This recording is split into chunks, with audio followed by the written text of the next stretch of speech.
नमस्कार मित्रों, आज आपके साथ एक महत्वपूर्ण समाचार पे चर्चा करनी है। एक समाचार मैंने पंजाब केसरी में सुना, देखा। राधा स्वामी सत्संग भवनों के लिए CLU दरें माफ। तो आप देख सकते हैं, ये समाचार है 18 सितंबर 2020 का। और पंजाब सरकार ने CLU यानी कि चेंज ऑफ लैंड यूज और अन्य दरें कौन कौन सी हैं? बाहरी विकास प्रभार EDC, मंजूरी फीस PF, सामाजिक बुनियादा ढांचा फंड यानी कि ऐसा फंड जिससे जो सामाजिक जो इंफ्रास्ट्रक्चर सरकार बनाती है तो उससे इनको छूट मिलेगी, ये नहीं देंगे उस फंड में पैसा। इमारत पड़ताल फीस, इमारत की पड़ताल होती है तो उसमें सरकार की फीस लगती है, तो राधा स्वामी को अब ये फीस भी नहीं देनी है। कुल मिलाकर इस समाचार को आप आगे पढ़ोगे तो इसमें 12 करोड़ 18 लाख का जो वित्तीय बोझ सरकार पर पड़ा है, यानी कि सरकार को ये मिलना था पैसा और अब ये नहीं मिलेगा क्योंकि उसको छूट मिल गई है राधा स्वामी सत्संग वालों। और इसमें से 6 करोड़ 96 लाख रुपए राज्य सरकार के खजाने में जाने थे।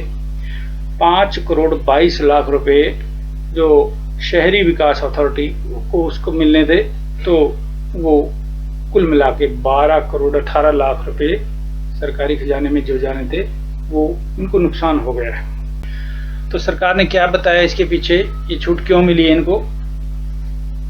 यह फैसला राधा स्वामी सत्संग व्यास के सत्संग और प्रकाशनों द्वारा शांति, प्यार, सद्भावना, भाईचारक सांझ के विश्वव्यापक शिक्षाओं के प्रसार में दिए गए बेमिसाल योगदान के मद्देनजर लिया गया। इसके अलावा लोगों को नशों और अन्य गंभीर बीमारियों से दूर रहने के लिए प्रेरित किया। तो ये कोई राधा स्वामी सत्संग वालों को ही खाली छूट नहीं मिली है, इससे पहले और भी संस्थाओं को ये पंजाब सरकार ने छूट दे रखी है। वो कौन कौन सी हैं? जिक्र योग है कि 10 मई 2012 को जारी नोटिफिकेशन मुताबिक राज्य सरकार ने शिरोमणि गुरुद्वारा प्रबंधक कमेटी SGPC, दुर्गाना मंदिर अमृतसर और देवी तालाब मंदिर जालंधर द्वारा स्थापित शिक्षा, स्वास्थ्य, धार्मिक और सामाजिक संस्थाओं के लिए उपरोक्त चार्ज से पहले ही छूट दी हुई है। तो इन संस्थाओं पर कोई किसी तरह का राजस्व भारत सरकार, पंजाब सरकार ने नहीं लगाया। अभी क्या सोच समझकर ये राज्य सरकारें ये इनको छूट देती हैं, तो ये समझ से परे। ये जो उन्होंने कारण गिनाए हैं ये असली कारण नहीं है। असली कारण है वोटों का लालच, व्यापक जनाधार। ये संस्थाएं हैं, इनके लाखों अनुयायी पंजाब में हैं और वो वोटर भी हैं, तो उनको खुश करने के लिए, उनको अपनी ओर आकर्षित करने के लिए ये सरकारें ऐसे समय समय पर फैसले लेती रहती हैं और इससे आखिर में नुकसान जो राजस्व का सरकारों को उठाना पड़ता है और उनका बजट घाटे में चलता है। तो ये समाचार, इसकी हमने अभी समीक्षा करनी है। तो ये सरकार ने जो छूट दी है उससे हमें क्या आपत्ति है? पंजाब सरकार ने छूट दी है, राधा स्वामी सत्संग वालों को छूट मिली है, तो हमारा क्या नुकसान है इसमें? व्यक्तिगत रूप से हमें राधा स्वामी सत्संग से या किसी भी धार्मिक संस्था से कोई द्वेष नहीं है। ये अपना काम करती हैं। भारत का संविधान स्वतंत्रता देता है, हर सामाजिक, धार्मिक, सांस्कृतिक संस्था अपने बजट से अपना समाज में जो भी काम करे संविधान की सीमाओं में रहकर।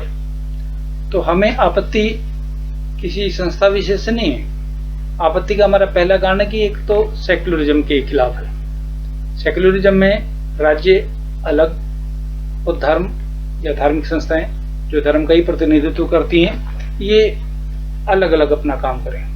लेकिन भारत में अजीब तरह का सेक्युलरिज्म है। भारत में धर्म और राज्य आपस में मिले हुए हैं। धर्म राज्य के मामलों में हस्तक्षेप करता है और राज्य सरकारें वो धर्म को प्रोत्साहन देती हैं, भारत में सेक्युलरिज्म का एक अलग मतलब है कि सभी धर्मों का सम्मान, और इस सम्मान की आड़ का असली मतलब है कि सभी धर्मों को सरकारी समर्थन, सभी धर्मों को सरकारी संरक्षण। ये भारत का सेक्युलरिज्म है। तो ये कोई सच्चा सेक्युलरिज्म नहीं है। और किसी भी धार्मिक संस्था को जो किसी एक धर्म विशेष का काम करती है तो उसको किसी तरह की टैक्स में छूट नहीं मिलनी चाहिए, चाहे कोई चर्च हो, चाहे कोई गुरुद्वारा हो, चाहे कोई मंदिर हो या कोई डेरा हो। पंजाब में डेरे बहुत हैं। अब ये हमारी आपत्ति का पहला कारण है कि सेक्युलरिज्म के खिलाफ।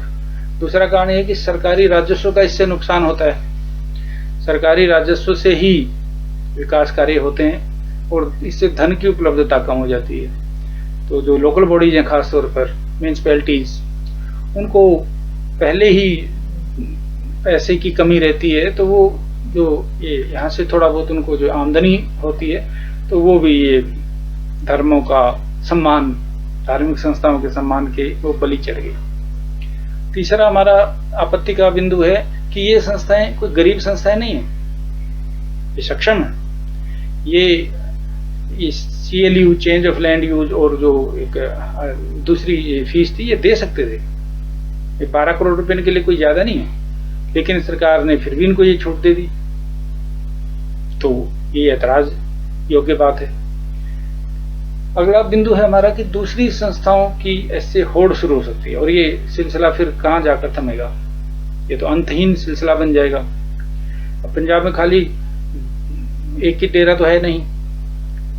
कल को निरंकारी मांग करेंगे कि हम भी सेवा कार्य करते हैं, हम भी नशा दूर करने का काम करते हैं, हम भी समाज में प्रेम भाईचारे का संदेश देते हैं। ये तो दावा सभी धार्मिक संस्थाएं करती हैं। चर्च वाले भी कहेंगे हम लोगों में भलाई का काम करते हैं, नशे के खिलाफ एक लाइन दो और टैक्स से छूट पाओ।